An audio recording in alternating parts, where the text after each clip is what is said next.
for $55 million to do an FDA clinical trial for this thing. And then we found out overnight, our company, that all the money was pulled and we went out of business. That was one time.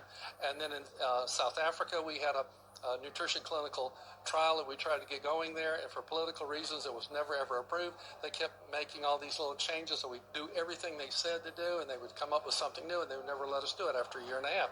So we gave that up in South Africa. Had an electron microscopy company, viral forensics, to help support illegal defense teams with this AIDS prosecutions, and most of the states in the United States have felony laws against exposing somebody to HIV. We actually overturned that. We won 55 cases, and we actually changed military law with one of our cases. If you're in the military right now, you cannot be charged with any HIV crime at all. And that never got on the news, and that was major. It went to the second highest court in the land. It was military, maximum military court. The only thing higher is the U.S. Supreme Court. And so we were going to use electron microscopy to keep our illegal stuff going, and we couldn't really do it in California for whatever restrictions. Moved out to North Carolina, found a place, made a contract.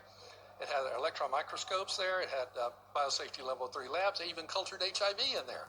Remember, you can do that in the laboratory. You won't find it in people. Yeah. We were going to use that as our reference standard. Spike it in with blood. You look at, you can actually see it in there.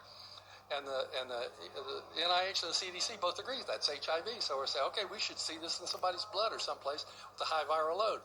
But then when my wife and I were getting ready to come back, take our own personal belongings, California, moved to Greensboro,